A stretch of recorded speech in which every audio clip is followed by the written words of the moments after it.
Ticket கலெக்டரிலிருந்து team legend வரை ஜார்க்கண்ட் மாநிலத்தின் ராஞ்சியில் பிறந்த ஒரு சாதாரண சிறுவன்தான் மகேந்திர சிங் தோனி. அவனுக்கு சிறுவயதில் பெரிய கனவுகள் இருந்தாலும் அவை எளிதில் நிறைவேறக்கூடியவை அல்ல. பள்ளியில் படிக்கும்போது அவன் விளையாட்டில் ஆர்வம் கொண்டிருந்தான். முதலில் கால்பந்து விளையாடினான்.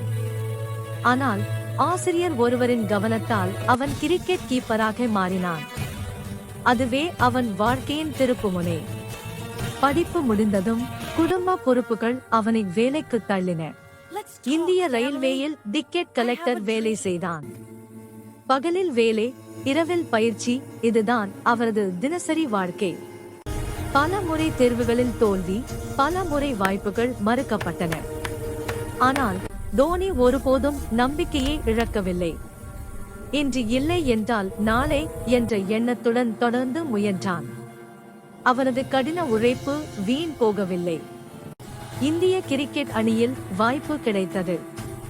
முதல் போட்டிகளில் விமர்சனங்கள் வந்தாலும் அவன் அமைதியாக தன் திறமையை நிரூபித்தான். ஆட்டத்தின் அழுத்தத்திலும் அமைதியாக முடிவெடுக்கும் அவரது குணம் அவனை ஒரு சிறந்த தலைவராக்கியது. காலப்போக்கில் தோனி இந்திய அணியின் கேப்டனானான்.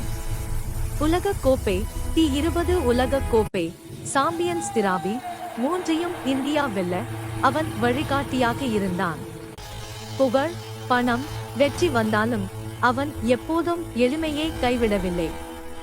இந்த கதையின் பாடம்: பெரிய வெற்றி பெற பிறப்பில் அதிர்ஷ்டம் வேண்டியதில்லை. கனவு, பொறுமை, கடின உழைப்பு இருந்தால் போதும். தோனி காட்டிய பாதை எந்த நிலையிலும் நம்பிக்கையை விடாதே என்பதே. Like, subscribe, share, comment and click the bell.